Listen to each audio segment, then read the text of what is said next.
이 말씀을 가지고 가야 할 그 땅 회복이라는 주제로 대적들의 꾀를 피하시는 하나님의 방법이라는 제목으로 여러분과 말씀 나누기 원합니다. 지금 우리는 지금까지 이제 회복이라는 주제를 가지고 관점을 가지고 느헤미야 말씀을 살펴보고 있습니다. 당시 하나님의 백성 이스라엘 백성들이요 무너진 성벽으로 인해서 큰 환난 그리고 큰 곤고 능욕을 당하며 그렇게 살아갔습니다. 그러다 보니까 그 무너진 성벽 때문에 이스라엘 백성들은 자기의 일상뿐만 아니라 신앙생활까지도 무너져 내린 그런 삶을 살 수밖에 없었던 것이죠. 그런데 이 모습은 사실 오늘 우리 시대 우리들의 모습과 같다라는 생각을 하게 됩니다. 코로나로 인해서 우리의 일상이 많이 무너져 있습니다. 뿐만 아니라 우리의 신앙생활도 무너져 있지 않습니까? 그렇기 때문에 느헤미야서를 통해서 보여주시는 이 무너진 예루살렘의 성벽의 재건, 또 그것을 통해서 하나님의 백성으로서의 온전한 삶으로 회복해 하시는 그 하나님의 은혜, 그 능력, 그 역사, 그것은 오늘을 살아가는 바로 오늘 우리에게 주시는 하나님의 메시지라고 생각이 됩니다. 당시 이스라엘 백성들 향한 하나님 아버지의 마음이나 오늘 우리를 향한 하나님 아버지의 마음이 저는 똑같기 때문이라고 생각이 됩니다. 자, 그렇다면 하나님께서는 왜 느헤미야와 지금 이 이스라엘 백성들을 통해서 이 회복의 역사를 이루어 가시는가? 사실 이렇게 무너진 이유는 어디 있습니까? 그들이 악했기 때문이에요. 그들이 하나님을 버렸기 때문입니다. 이스라엘 백성들이 하나님을 버리고 이방 민족과 우상들을 섬기고 살아갔기 때문에 그래서 하나님이 벌하셔서 그들을 다른 나라에 맡기셨고 그래서 그들이 나라를 빼앗겼고 그들의 성이 무너졌고 그래서 피폐하게 살아갈 수밖에 없었던 그게 바로 이스라엘 백성들의 모습이에요. 그럼에도 불구하고 하나님은 그들을 그대로 내버려 두지 않으시고 지금 이제 다시 회복하게 하시는 겁니다. 다시 무너진 그 성벽을 다시 세워주고 계시는 것입니다. 왜 하나님이 이렇게 하고 계실까요? 여러 가지 이유가 있겠지만 저는 오늘 이 말씀을 묵상하면서 제 마음에 들었던 한 가지 이유는 다른 게 아닙니다. 무엇 때문이냐면 그들이 하나님의 백성이기 때문입니다. 아무리 그들이 하나님 앞에 범죄했다 할지라도 하나님이 택하신 하나님의 백성이니까 그들이야말로 하나님이 사랑하기로 작정하신 하나님의 사람들이기 때문에 그들이 회복하기를 다시 회복하여 하나님의 사람으로 살아가기를 하나님이 원하셨기 때문에 이 은혜를 이 역사를 만들어가고 계시는 줄로 믿습니다. 그렇기 때문에요 여러분 이 이스라엘의 회복의 이 역사 이것은요 하나님께 큰 기쁨이 됩니다. 그죠? 그것이 완성되어지고 하나하나 이렇게 중수되어져 갈 때마다 하나님 얼마나 기쁘실까요? 하나님 마음이 얼마나 즐거우셨겠습니까? 이제 조금 있으면 더 나아지겠구나. 이제 조금 있으면 이제 정말로 이 성 안에서 안전하게 그렇게 또 이스라엘 백성이 하나님의 자녀로서 살아갈 수 있겠구나. 아마 이런 마음들이 하나님 보시기에 있었을 거라 저는 생각이 되어집니다. 자, 그런데 그렇게 하나님의 기쁨이 되어지는 이 이스라엘의 회복이 하나님께는 기쁨이지만 반대로 이야기하면 누구에게는 대적들에게 있어서는 뭐가 될까요? 분노의 이유가 되어집니다. 대적들에게 있어서는 화가 나고 정말 일어나서는 안 될 일이 일어나고 있다라는 그런 마음이 생겼을 것입니다. 그래서 우리가 지난주에 살펴봤듯이 느헤미야와 이 이스라엘 백성들이 성을 중수하기 이제 시작을 했습니다. 자, 그 시작을 한다라는 그 소식을 듣고 났을 때 누가요? 산발랏이요. 그죠?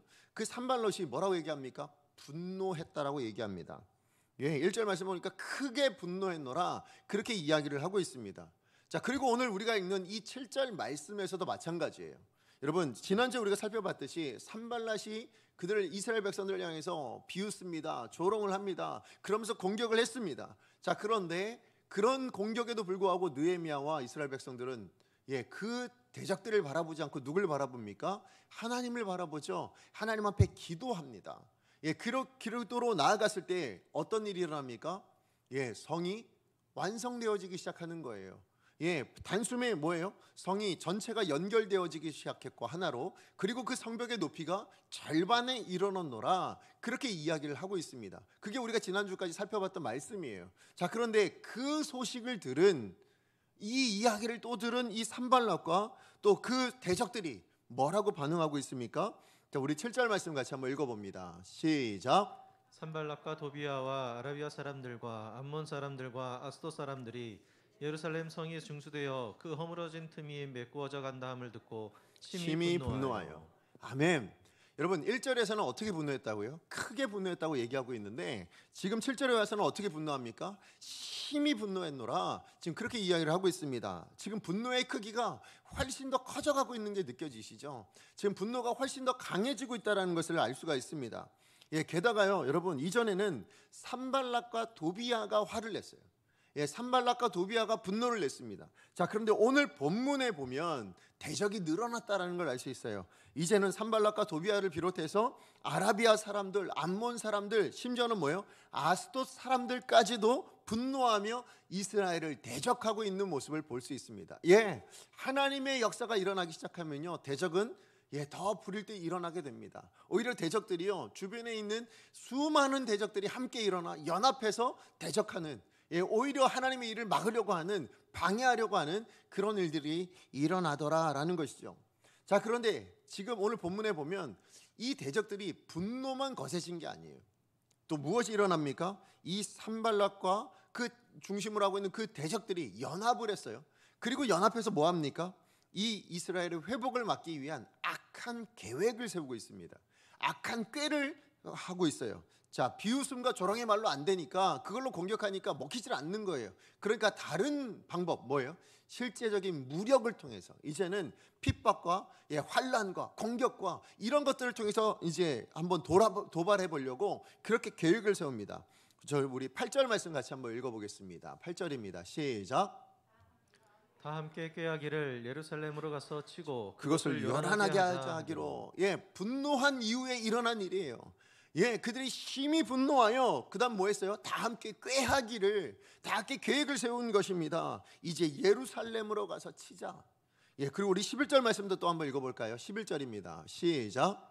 우리의 원수들은 이르기를 그들이 알지 못하고 보지 못하는 사이에 우리가 그들 가운데 달려들어가서 살육하여 역사를 그치게 하리라 하고, 역사를 그치게 만들겠다. 뭐해서요? 살육해서, 이제는 무력으로 도발해서, 그래서 우리가 한번 이 공사를 막아보자. 지금 그렇게 계획을 세웠습니다. 자, 그런데요, 이런 대적들의 악한 계획이 이스라엘 백성들에게 어느 정도 영향력을 미친 것 같아요. 사실 이스라엘 백성들이 어떤 사람이었어요? 비웃은 그 대적들의 공격 앞에서 하나님을 바라보며 기도했던 사람들이에요. 그죠? 하나님 앞에 기도하며 그 대적들을 물리쳤던 그런 경험이 얼마 전에 있었어요. 바로 전에 있었어요. 그런데 이 이스라엘 백성들 안에 동요가 일어나기 시작합니다. 마음에 문제가 일어나기 시작해요. 어떤 문제가 일어납니까? 자, 우리 10절 말씀 같이 한번 읽어보겠습니다. 10절입니다. 시작. 유다 사람들은 이르기를 흙무더기가 아직도 많거늘 짐을 나르는 자의 힘이 다 빠졌으니 우리가 성을 건축하지 못하리라 하고. 아멘. 공사가 어느 정도 절반 정도 되었지만 그래도 앞으로 얼마나 많은 공사가 남았습니까? 아직도 해야 될 일이 많은 거예요. 그런데 뭐예요? 몸도 지치죠. 일을 그렇게 하다 보니까 몸이 지쳐요. 몸이 지치다 보니까 뭐도 지칠까요? 마음도 지치기 시작하는 거예요. 왜요? 대적들이 계속 공격하고 있어요. 그런데 이번에는 어떤 소식입니까? 그냥 말로만 하는 공격이 아니라 이제는 실제로 들어와서 공격하겠다고 얘기하니까, 실제로 죽여버리겠다고 이야기를 하고 있고, 또 수많은 대적들이 그래서 연합하여 군대를 일으키다 보니까 뭐예요? 이 정도 일어나면 이제 공사 어려운 거 아니야? 이 정도 하면 이제 공사 못하는 거 아니야? 우린 진짜 성 완성을 못하겠네. 이런 낙심하는 마음이 생깁니다. 이런 근심하는 마음이 생겨난 거예요. 그런데 그것만 생기지 않았어요. 또 다른 일들이 일어났습니다. 우리 12절 말씀 읽어보겠습니다. 12절입니다. 시작. 그 원수들의 근처에 거주하는 유다 사람들도 그 각처에서 와서 10번이나 우리에게 말하기를 너희가 우리에게로 와야 하리라 하기로. 자, 이게 무슨 말씀이냐면요, 지금 그 당시에 유다 백성들이 예루살렘 성에 와서 예루살렘 성벽을 쌓는 일을 하잖아요. 그런데 그 성벽 쌓는 일이 예루살렘 성 안에 사는 사람들만의 일이 아니었습니다. 어디요? 주변에 있는 많은 사람들이 성에 모여서 쌓았던 일이에요. 근데 그 주변에 있는 사람들이 어디 살았는가? 어디서 살았다고요? 이 산발락과 도비아와 다른 대적들이 살고 있었던 그 주변에 살고 있었던 사람들이 있었다라는 거예요. 자, 그런데 그들의 터전을 놓고 어디로 온 거예요? 예루살렘 성에 와서 성벽을 쌓기 시작한 거죠. 자, 그런데 그렇게 터전을 두고 왔을 때에 그 가족들이요, 그곳에 남아있는 가족들이 어떤 소식을 듭니까? 이 대적들이, 이 사마리아 사람들이, 아니면 아스돗 사람들이, 아니면 암몬 사람들이, 아라비아 사람들이, 지금 우리 주변에 살고 있는 그 사람들이 이 유다를 치겠다고 지금 일어나고 있는 거예요. 군사를 모으고 있는 거예요. 그 소식을 듣다 보니까 이 사람들이 뭐예요? 염려가 되잖아요. 자, 공격을 시작하면 어디부터 공격할까요? 바로 그 주변에 있는 유다 사람들부터 공격할 거 아닙니까? 그러니까 너무 두려우니까 어떻게 해요? 이들이 바로 예루살렘 성벽을 찾아옵니다. 찾아와서는 아버지, 아니면 그 어떤 삼촌이든 형이든 누구든 향해서 지금 당신이 지금 공사할 때입니까? 지금 당신이 지금 이 예루살렘 성벽을 지금 공사할 때예요. 지금 우리가 죽게 생겼습니다. 지금 우리가 이 공격을 당하게 생겼습니다. 이러다 우리 모두가 죽어버릴지도 몰라요. 그냥 돌아오세요. 성벽 그만 쌓고요, 지금은 돌아오셔야 됩니다. 지금 그렇게 이야기를 했다라는 거예요. 몇 번이나? 10번에 걸쳤어요.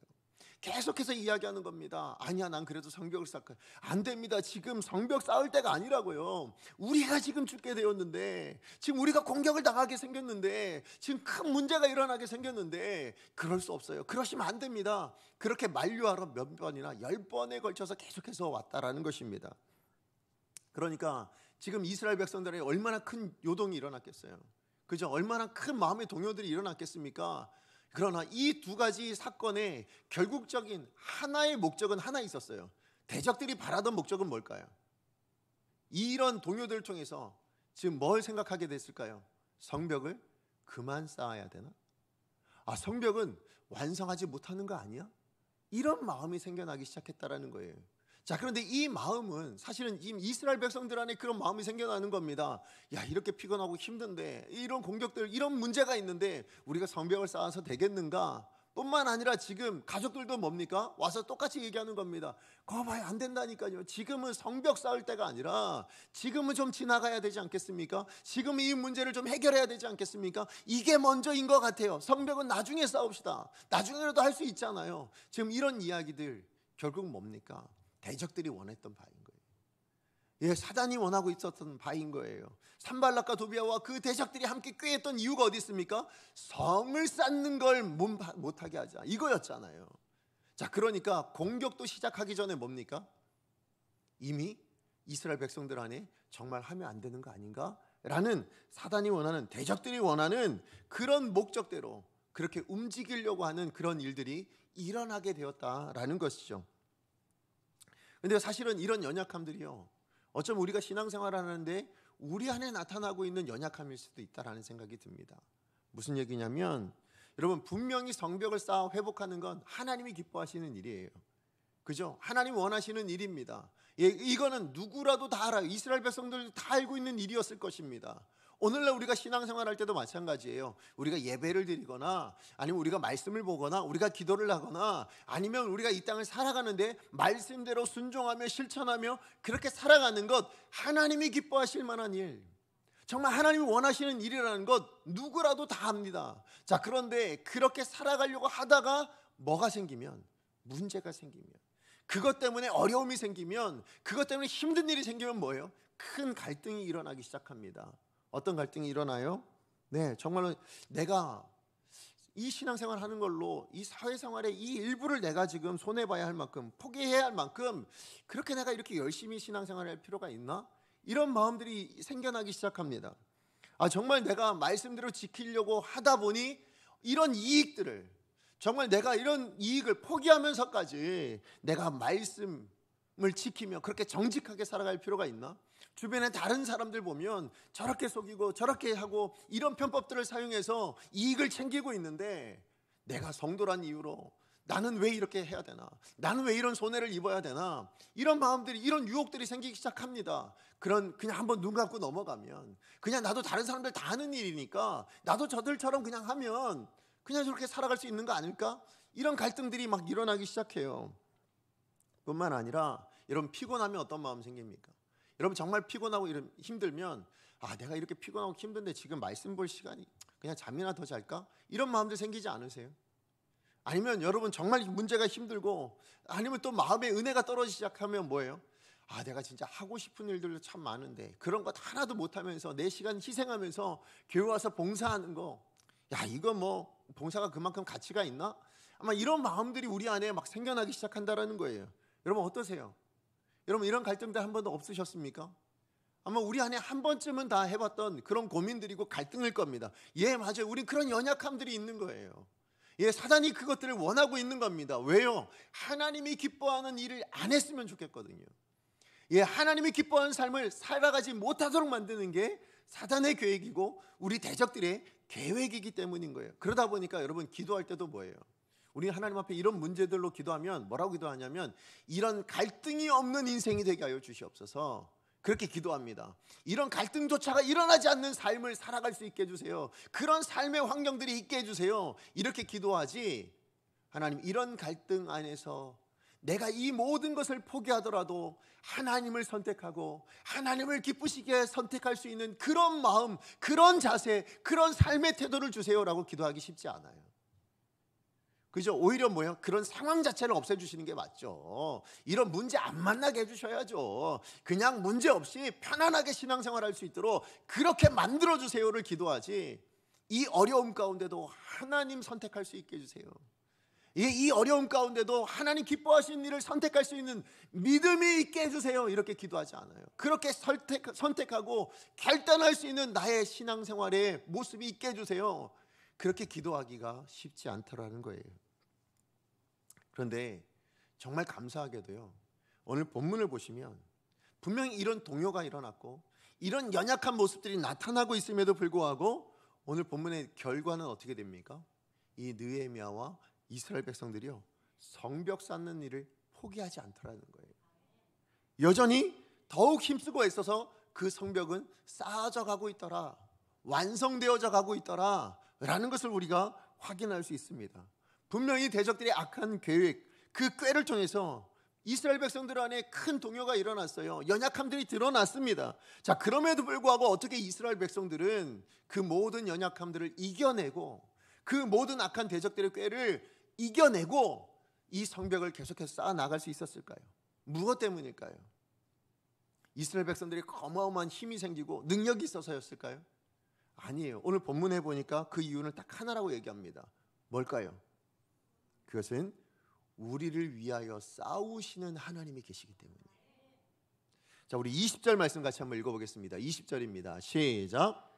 너희는 어디서든지 나팔 소리를 듣거든 그리로 모여서 우리에게로 나오라.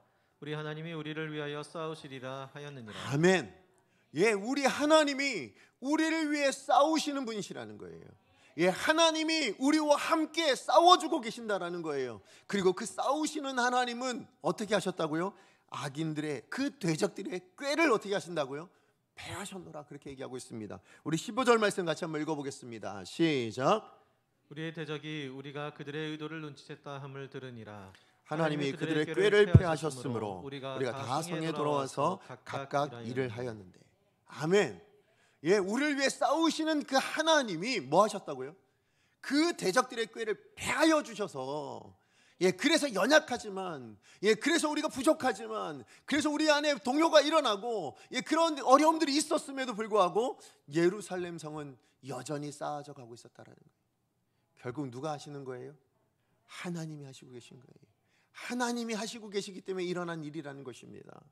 자, 그렇다면 오늘 이스라엘 백성들을 위하여 이렇게 싸우시는 하나님은 그러면 이 악한 자들의 꾀를 어떻게 패하셨는가?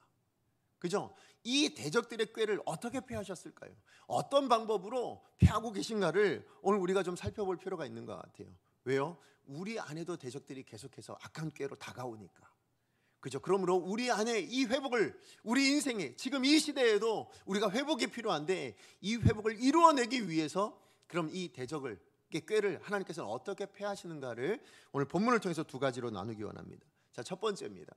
자, 첫 번째는 대적이 아니라 하나님께 집중하게 함으로 대적들의 꾀를 패하고 계십니다.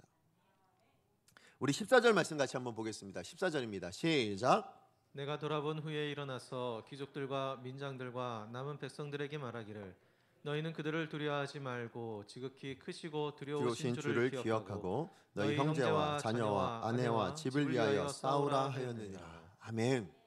지금 이스라엘 백성들 안에 동요가 일어나고요. 그래서 진짜 이 예루살렘 성벽은 못 싸울 것 같다라는 이런 마음이 생겨난 이유가 어디 있습니까? 두렵기 때문이었어요. 그죠? 두려움이 일어났기 때문입니다. 누구에 대한 두려움이요? 대적들에 대한 두려움이었어요. 대적들이 악한 꾀를 세웠고 그 꾀가 공격하는 것으로 나왔기 때문에 그래서 두려웠던 것이에요. 자, 산발락과 도비아와 또 누구까지요? 아라비아와 암몬 사람들과 아스돗 사람들이요. 그 연합한 군대들로 인하여서 그들을 바라보고 그 소식들을 듣게 되니까 너무너무 두려운 거예요. 이제 죽을 수밖에 없겠다. 근데 실제로요, 여러분, 이스라엘 백성들이 이렇게 두려울 수밖에 없었던 이유가 뭐냐면 연합 군대가 많았기 때문이기도 해요. 그죠? 예, 이 네 개, 그죠? 산발락, 사마리아 사람입니다. 예, 아라비아, 암몬, 아스돗 네 개의 나라의 연합 군대라면, 예, 그 조그만 이스라엘, 예, 그 예루살렘 사람들이 어떻게 이길 수 있겠어요? 자, 그런데 그것보다 더 큰 두려움은 어디에서 나왔냐면 바로 지리적인 위치 때문입니다. 자, 무슨 얘기냐면 지금 예루살렘을 중심으로 보시면 사마리아는요, 예루살렘의 위쪽에 있는 지방이에요. 바로 위에 있는 지방이 사마리아입니다. 자, 그리고 암몬은 어디냐면 바로 요단강 건너에 있는 동편에 있는 사람이에요. 예, 그 사람들이 사는 지역이에요. 그럼 아스돗은 어디냐? 바로 서쪽편에, 그 지중해를 끼고 있는 예루살렘 바로 서쪽편에 있는 그 지역에 있는 사람이 가드, 아스돗, 이쪽에 있는 블레셋 사람들이 있는 바로 그 지역입니다. 그리고 아라비아는 그럼 어디일까요? 하나 남았어요. 어디예요? 남쪽이에요. 예, 그러니까 예루살렘을 중심으로 해요, 동서남북을 에워싸고 지금 연합해서 뭐 하는 거예요? 한꺼번에 공격해서 뭐 하자? 예루살렘 성벽 쌓는 걸 망치자, 못하게 하자, 다 죽여버리자. 지금 그렇게 연합의 꾀를 세웠다라는 거예요.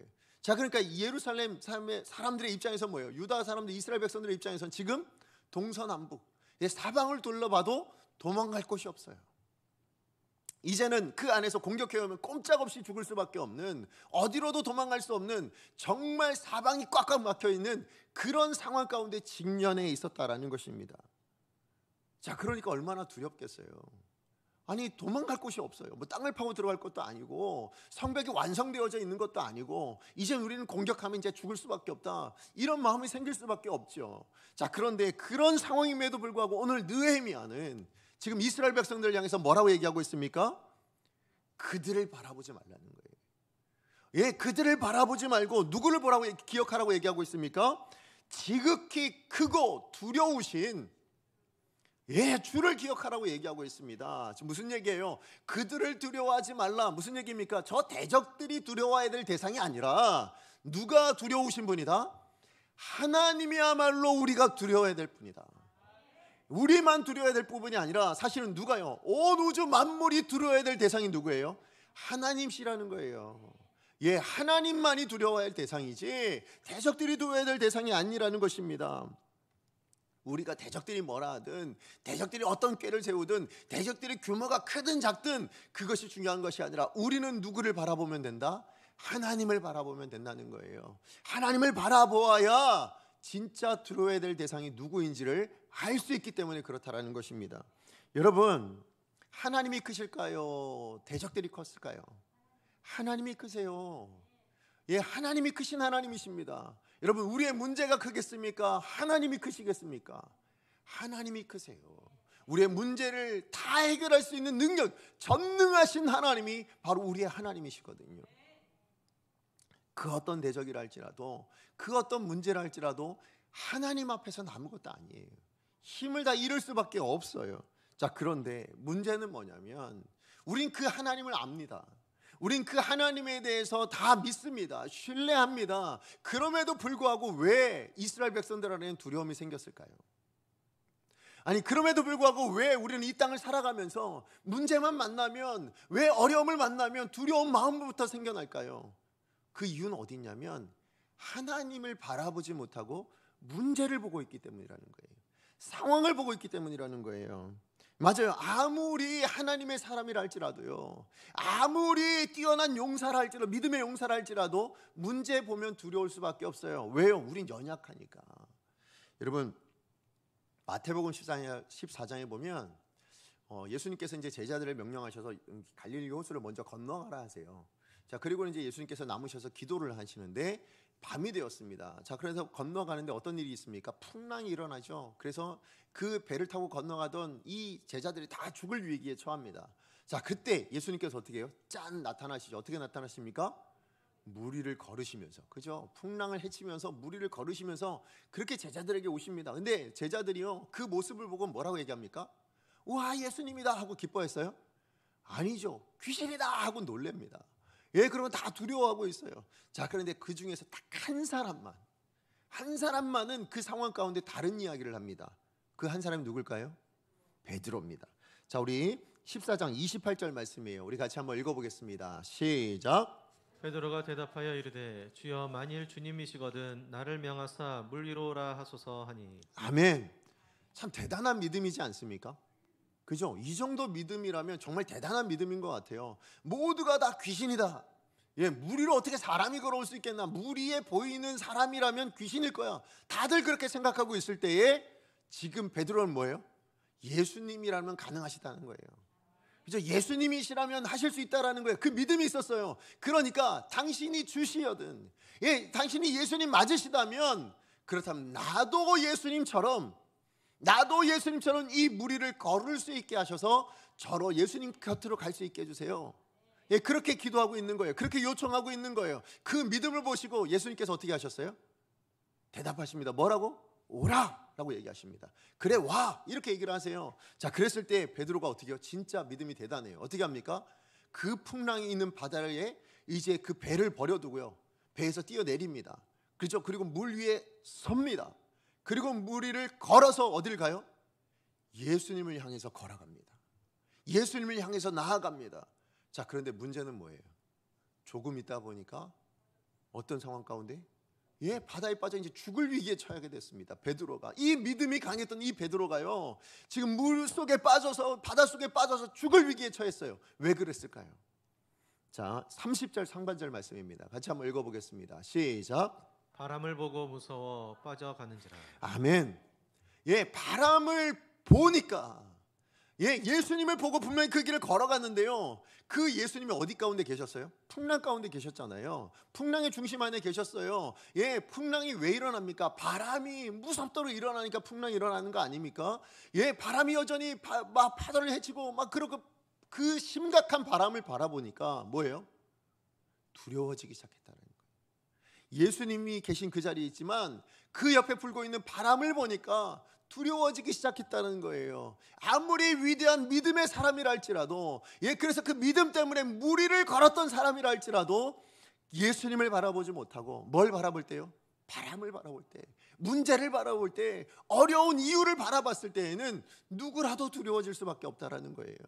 그러니까 그 두려움 때문에, 예, 그 믿음을 잃어버리고, 그러다 보니까 다시 빠져서 죽을 수밖에 없는 다른 제자들과 똑같은 상황 가운데 다시 놓여지게 되더라. 이것을 볼 수 있다는 것입니다. 그런데 여러분 기억하셔야 돼요. 여러분, 그 풍랑에 누가 계셔요? 여전히 예수님 계시거든요. 예, 그 풍랑의 자리에 예수님은 여전히 거기 서 계셨어요. 그럼에도 불구하고 예수님을 바라보지 못하고, 예, 풍랑을 잠잠케 해줄 수 있는 그 예수님을 바라보지 못하고, 그 풍랑 안에서 그 문제 안에 계신 예수님을 보지 못하고 문제만 바라봤을 때는 누구라도 두려울 수밖에 없다라는 것입니다. 그래요, 감당하지 못할 문제를 만나면 안 두려워할 사람이 어디 있어요? 그렇죠? 두렵지 않을 사람이 어디 있겠습니까? 예, 문제를 만나고 어려움을 만나면 누구라도 무서워요. 누구라도 낙심이 돼요. 그게 사람입니다. 그렇기 때문에 사단은 뭐 하는 거예요? 문제 보게 만들어요. 그렇기 때문에 사단은 예수님 생각나게 하지 않습니다. 분명히 풍랑 안에 예수님 계시죠. 그 문제 안에도 하나님은 계십니다. 하나님은 살아계십니다. 믿으십니까? 예, 우리 어떤 문제가 있다 할지라도 하나님은 여전히 살아 역사하시는 하나님이세요. 그런데 그 하나님이 안 보여요. 그 하나님을 못 보게 만들어요. 그게 사단의 모습이에요. 그게 사단의 꾀라는 거예요. 문제만 바라보도록 만드는 것. 그래서 낙심하게 만들고, 그래서 두려워하게 만드는 것. 그런데 오늘 느헤미야는 그런 이스라엘 백성들을 향해서, 아니, 이 문제가 아니라 그 옆에 함께 계시는 누구? 하나님을 봐야지. 하나님이야말로 두려워하실 분이지. 그 하나님을 기억하라고 그렇게 지금 말씀하고 있는 것입니다. 예, 맞아요. 우리도 마찬가지입니다. 여러분, 우리가 어떤 삶의 문제가 있든, 우리의 삶 안에 어떤 어려움이 있든, 사실 이 코로나 시국도 마찬가지예요. 코로나 때문에 너무 어렵죠. 힘들죠. 이 문제 생각하면 두렵죠. 코로나 때문에 교회 오고 싶은 마음이 안 들 정도로 두려워요. 혹시나 걸릴까봐. 그래서 안 오고 싶은 마음들이 생깁니다. 예, 누구라도 두려울 수밖에 없는 상황이에요. 그러나 코로나를 보시겠습니까? 코로나 이면에 계신 하나님을 보시겠습니까? 하나님 보셔야죠. 우리의 문제 이면에 계신 하나님만 바라봐야죠. 그래서 아까 우리 기도할 때 제가 말씀드렸던 여호수아는 뭐라고요? 오직 나와 내 집은 여호와만, 예, 오직 나와 내 집은 여호와만 바라보겠다고 이야기하고 있습니다. 예, 믿음의 선배인 다른 다윗도 시편 62편 말씀에 보면 뭐라고 얘기하고 있냐면, 뭐라고 얘기합니까? 나의 영혼이 잠잠히 누구만? 하나님만 바라봅니다. 하나님만 바랍니다 라고 얘기합니다. 나의 구원이 그에서 나옵니다. 오직 그만이 나의 반석이시고 나의 구원이시고 나의 요새입니다. 이렇게 고백합니다. 예, 맞아요. 우리도 같은 고백이 있어야 될 줄로 믿습니다. 여러분, 문제 보지 마시고요, 오직 누구요? 하나님만. 예, 그 문제 안에 여전히 임재하고 계시고 여전히 좌정하고 계시고 그 문제를 해결하여 주실 능력이 있으신 오직 여호와, 그 하나님만 내가 바라겠습니다. 그 하나님만 바라보겠습니다. 이것이 대적의 꾀를 피할 수 있는 하나님의 방법이었어요. 하나님만 바라보십시오. 여러분, 결단하셔야 돼요. 그 어떤 문제 가운데 있다 할지라도 나는 오직 여호와만, 나는 하나님만 잠잠히 바라보겠습니다. 이 고백이 있는 저와 여러분 되어 주시기를 간절히 소원합니다. 자, 그런가 하면 두 번째예요. 하나님께서 이 악한 대적들의 꾀를 패하시는 하나님의 방법 두 번째는 뭐냐면요, 기도와 실제적인 대처, 이것에 대한 균형을 가지고 하나님께서는 대적들의 꾀를 패하십니다. 자, 우리 9절 말씀이에요. 우리 9절 말씀 같이 한번 읽어봅니다. 9절입니다. 시작.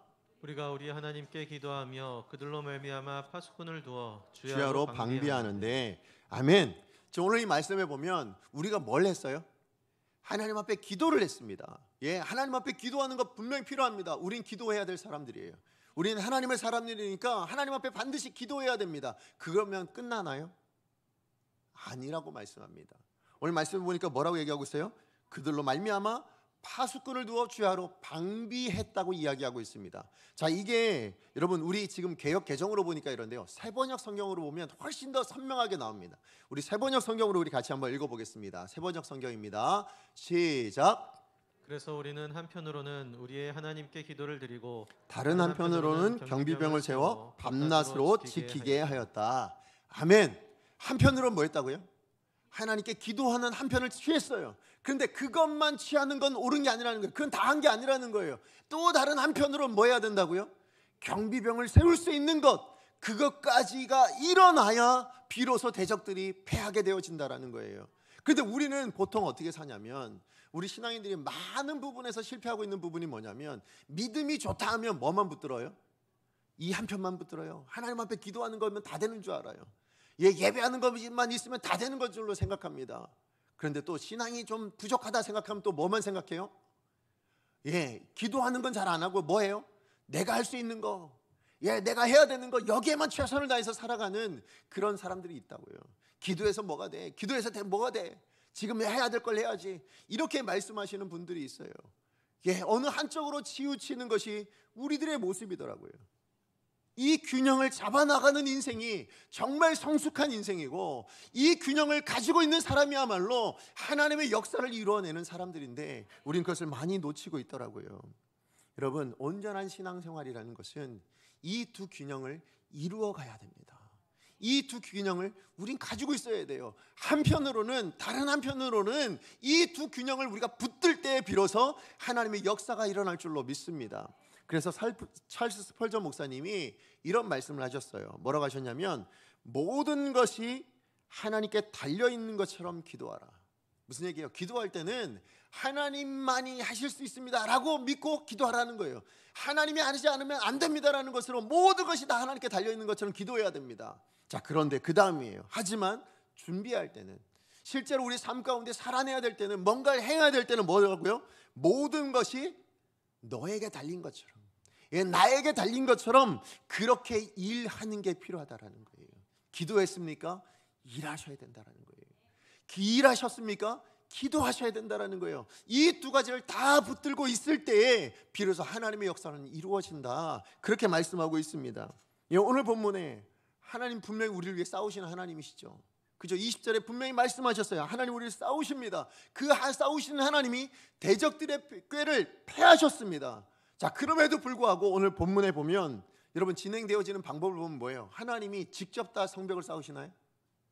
아니죠. 하나님이 대적들을 다 멸해버리셨습니까?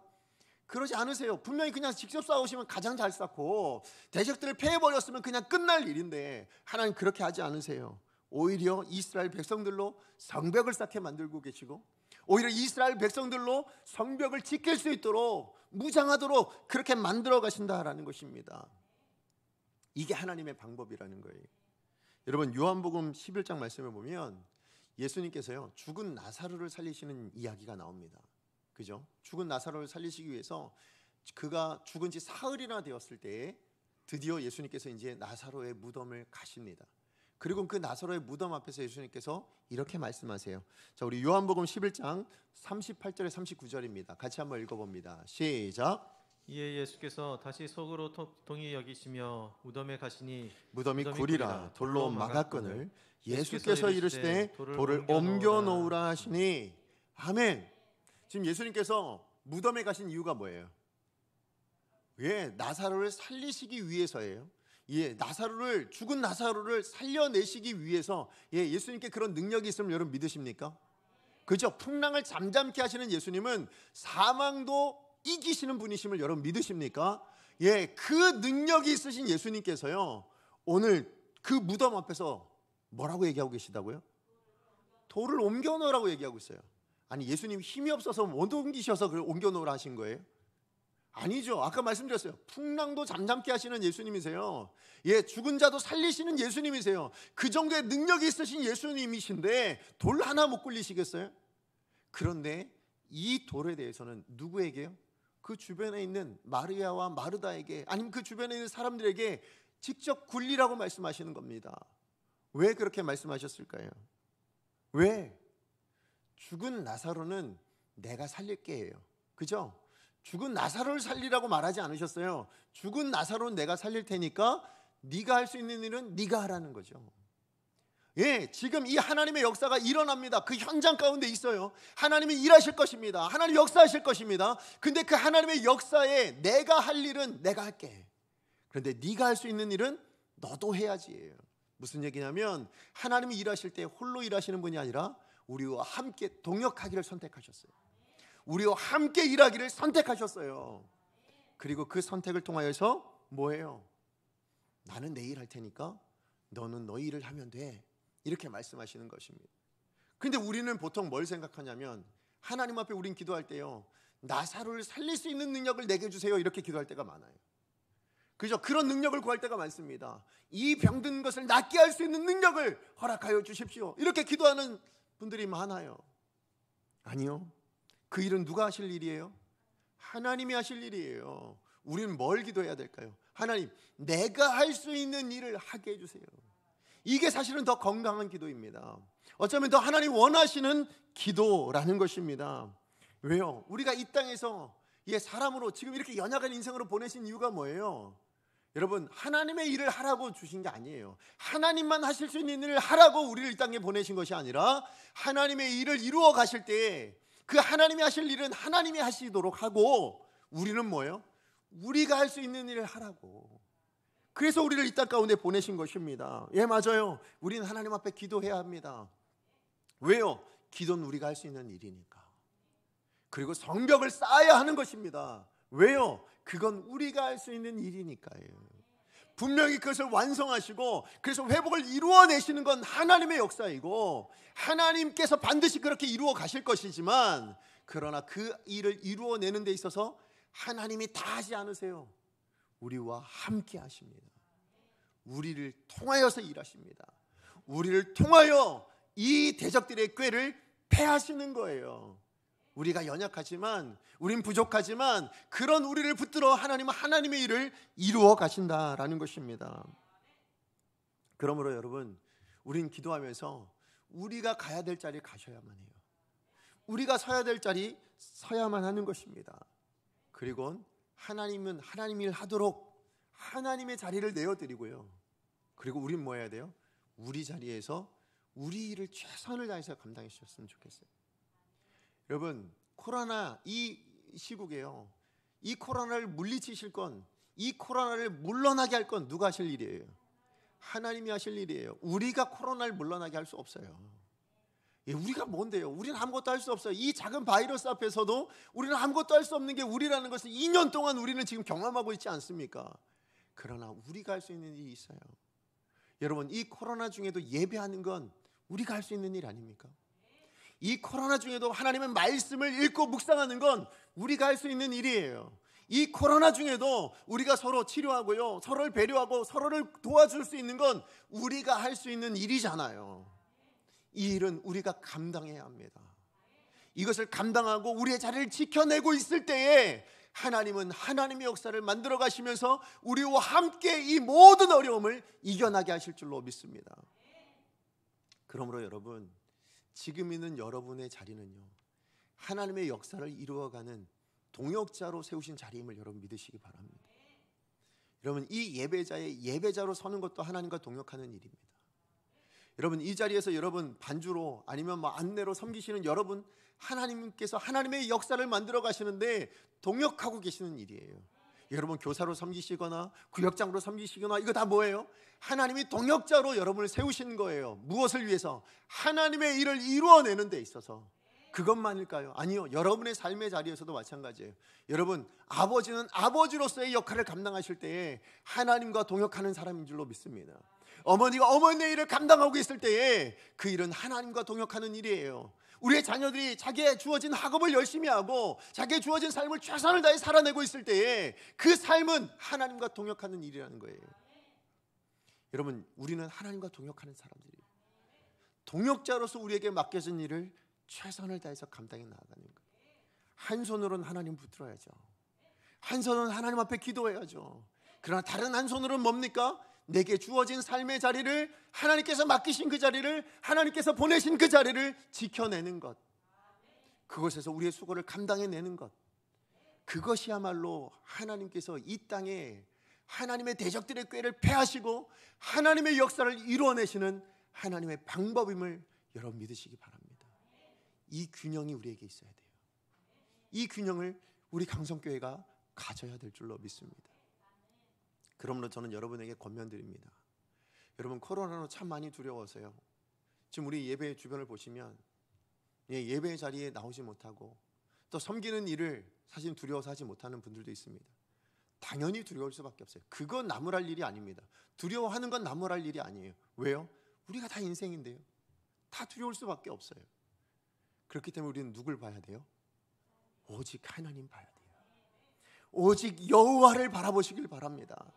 내 영혼이 잠잠히 여호와 하나님만 바라보겠습니다. 이 고백이 있어야 돼요. 이게 우리가 하나 붙들어야 될 한 손이에요. 하나님 앞에 기도하셔야 돼요. 그리고 또 뭐 하셔야 된다고요? 한 손으로는 우리에게 맡기신 이 자리를 지켜주세요. 하나님께서 여러분에게 허락하신 그 직분의 자리를 지켜주십시오. 여러분, 장로님이세요? 여러분, 권사님이세요? 안수집사님이세요? 전사님, 저는 목사잖아요. 저에게 맡기신 이 일들을 우리가 감당하고 있을 때요, 아버지이십니까? 어머니이십니까? 자녀입니까? 여러분 직장에 어떤 직분이 있으십니까? 그 자리를 최선을 다해서 지켜주세요.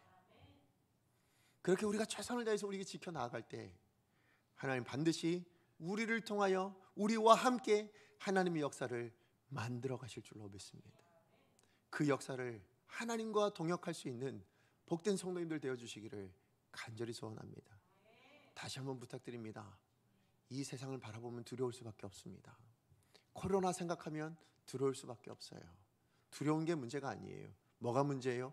하나님을 못 보는 게 문제예요. 하나님 바라보십시오. 오직 하나님 바라보십시오. 그리고 나에게 맡겨진 자리는 최선을 다해 순종하십시오. 그럴 때 하나님이 하나님의 일을 시작하실 것입니다. 우리를 위해 싸우시고 이 땅의 모든 악한 우리의 모든 문제를 패하여 주실 줄로 믿습니다. 그때까지 우리는 우리에게 맡겨진 자리를 최선을 다해서 주님 바라보며 하나님 앞에 기도하며 그렇게 해나가시는 복된 성도님들 되어주기를 부탁드립니다. 우리 시간에 말씀 기억하면서 함께 찬양하기 원합니다. 오늘 우리가 함께 찬양해야 될 찬양은요, 주가 일하시네 라는 찬양입니다. 예, 가사가 그렇습니다. 날이 저물어갈 때, 빈들에서 걸을 때, 다 어려운 상황이죠. 두려운 상황입니다. 그러나 그때가 누가 일하실 때라고요? 하나님의 때입니다. 하나님이 일하실 때예요. 내 힘으로 안 될 때, 빈손으로 걸을 때, 그래도 그런 빈손을 통해서요, 하나님 뭐 하실까요? 하나님의 일을 이루어 나가신다는 거예요. 누굴 통해서요? 우리와 함께. 우리와 함께예요. 그래서 2절 말씀에 뭐라고 되어 있냐면, 적은 떡과 물고기 내 모든 걸 하나님 앞에 드릴 때예요. 내가 감당하고 내가 그 일을 책임지고 있을 때, 그때 뭐 하는 겁니까? 여호와 일에 하나님이 일하신다는 것입니다. 예, 그러므로 주가 일하신다는 것을 우리가 기억하며 함께 믿음으로 고백하기 원합니다. 찬양합니다. 날이 저물어갈 때, 빈들에서 걸을 때, 두려워할지라도, 그때가 어떤 어려움이 있다 할지라도 그때가 하나님의 때임을 믿으십시오. 내 힘으로 안 될 때, 빈손으로 걸을 때, 내가 고백해 여호와 이래. 우리 모인 이곳이 주님 함께 계십니다. 우리 모인 이곳에 주님 함께 계시. 어떤 문제의 자리라도 주님은 함께 계십니다. 아버지 은혜. 그래서 하나님 우리 가운데 요구하십니다. 적은 떡과 물고기 내 모든 걸 드릴 때, 그때 우린 반드시 고백하게 될 것입니다. 우린 경험합니다. 여호와 하나님이 일하십니다. 주가 일하시네. 주가 일하시네. 주가 일하시네. 주께 아끼지 않는 자에게 주가 일하시네. 주가 일하시네. 신뢰하며 걷는 자에게 주가 일하시네. 주가 일하시네. 주가 일하시네. 주께 아끼지 않는 자에게 주가 일하시네. 주가 일하시네. 신뢰하며 걷는 자에게. 우리 다시 한번 믿음으로 주가 일하십니다. 주가 일하시네. 주가 일하시네. 주께 아끼지 않는 자에게 주가 일하시네. 주가 일하시네. 신뢰하며 걷는 자에게. 아멘. 우리 시간 아침 말씀 기억하면서 우리 함께 기도했으면 좋겠습니다. 예, 우리 어떤 상황 가운데 있다 할지라도, 어떤 두려움 가운데 있다 할지라도 그 안에 주님은 계십니다. 하나님이 우리를 홀로 두지 않습니다. 하나님 우리와 함께 하시며 우리를 위해 싸우시며 대적들의 모든 꾀를 폐하여 주시는 분이십니다. 근데 그 꾀를 피할 때에 하나님 혼자만 하시는 것이 아니라 우리와 함께 하기를 원하고 계십니다. 그래서 두려움을 바라보지 말고 하나님 보셔야 합니다. 오직 나와 내 집은 여호와만 바라보겠습니다. 나의 영혼아 잠잠히 여호와만, 하나님만 바라볼지어다. 이 고백과 결단이 오늘 우리에게 있어야 될 줄로 믿습니다. 그러나 이 한 손으로 부족합니다. 또 다른 한 손이 필요합니다. 내게 주어진 자리, 이 예배 자리면 예배에 최선을 다하고, 내가 봉사하는 자리면 봉사에 최선을 다하고, 내가 직장이라면, 내가 학교라면, 가정이라면 그곳에서 최선을 다할 때에, 그 자리를 지켜낼 때에, 그 자리를 하나님 기뻐하시는 대로 살아낼 때에 하나님은 우리를 들어 하나님의 역사를 이루어 가실 줄로 믿습니다. 우린 그렇게 부름받은 사람이에요. 우린 연약하지만 우린 영웅이 아닙니다. 우린 뛰어난 사람이 아닙니다. 그러나 이 연약한 자를 통하여 하나님은 하나님의 역사를 만들어 가시더라고요. 우리 그것을 믿으며 우리 시간에 같이 기도했으면 좋겠습니다. 하나님 앞에 기도합시다. 하나님, 어떤 상황 가운데일지라도 주님 바라보게 하여 주시옵시고, 그것이 소나가 되고 어려움이 되고 하나님 힘든 일이 된다 할지라도 그 상황을 모면하는 것이 아니라 그 상황을 오직 주님만 선택할 수 있는, 그래서 그 자리를 최선을 다해 지켜낼 수 있는 그런 나의 모습 되게 하여 주시옵소서. 그래서 하나님과 함께 이 하나님의 역사를, 이 회복의 역사를 이루어가는 귀한 우리 강성교회 성도님들, 또 우리 강성교회가 되게 하여 주시옵소서. 주여 능력을 주옵소서. 우리 지금 하나님 앞에 기도합니다. 주여 능력을 주옵소서. 하나님 주 앞에 기도하며 나아갑니다. 그렇습니다. 이 주 앞에 기도합니다. 하나님 주님만 바라봐야 됩니다. 하나님 두려움 가운데일지라도 어떤 문제 가운데일지라도 하나님이 그 자리에 함께 계십니다. 풍랑 가운데서도 주님은 우리를 찾아오시는 분이십니다. 그 주님을 바라볼 수 있는 믿음이 오늘 우리에게 있어야 합니다. 오직 여호와만 바라보겠습니다. 내 영혼아 잠잠히 여호와만, 우리 하나님만 바라볼지어다. 그만이 나의 요새이시며 그만이 나의 산성이시며 그만이 나의 구원자이심을 깨닫고 대적을 두려워하지 않겠습니다. 상황을 두려워하지 않겠습니다. 내 모든 문제를 두려워하지 않겠습니다. 주님만 바라볼 수 있는 믿음, 하나님 그 믿음이 우리 가운데 있게 하여 주시옵시고, 또 다른 한 손으로는 우리에게 주어진 자리를 지켜내겠습니다. 우리에게 허락하신 자리를 지켜가겠습니다. 상황이 두려울 수 있습니다. 어려울 수 있습니다. 그러나 하나님이 허락하신 자리라면, 하나님이 부르신 자리라면, 하나님이 보내신 자리라면 그 자리를 지켜낼 수 있는 우리가 될 수 있게 하여 주시옵소서. 그로 말미암아 하나님의 역사는 이루어집니다. 그로 말미암아 하나님이 일하십니다. 우리의 모든 악한 대적들의 궤계를 무너뜨리실 것입니다. 하나님, 우리가 그것을 기억하고 하나님과 동역하는 인생, 하나님과 함께하는 인생, 하나님 그래서 주가 일하시며 하나님 그래서 주가 일하시는 그 하나님을 신뢰하며 우리에게 주어진 자리를 걸어갈 수 있는, 멈추지 않을 수 있는 복된 우리 성도님들 다 얻을 수 있도록 주님 도와주시옵소서. 사랑하는 하나님 감사합니다.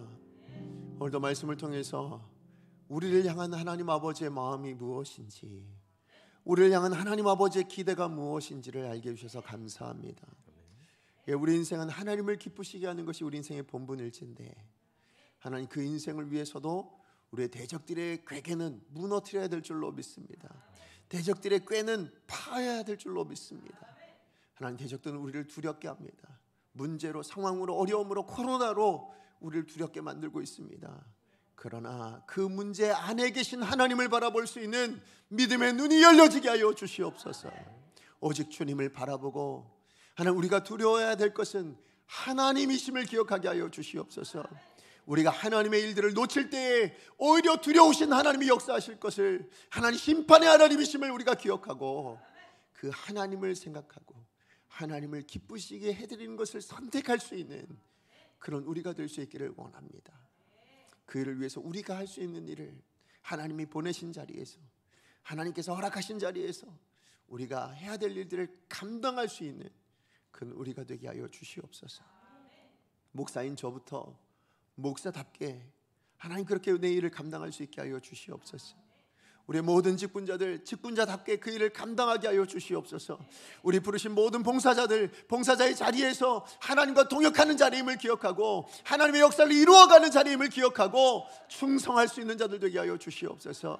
우리의 가정에서, 하나님 우리의 직장에서, 우리의 학업장에서도 마찬가지입니다. 하나님이 우리를 그 자리로 보내신 것을 기억하고 우리에게 맡겨지는 것을 최선을 다해 살아낼 수 있는 복된 인생들 되게 하여 주시어서 하나님과 하나님의 역사를 이루어내는 귀한 하나님의 사람으로 날마다 멈추지 않고 살아갈 수 있게 하여 주시옵소서. 그래야 이 땅 가운데 하나님의 살아계심을 선포하며 하나님의 영광을 드러낼 수 있는 귀한 하나님의 사람들 되게 하여 주시옵소서. 예수님의 이름으로 기도합니다. 아멘.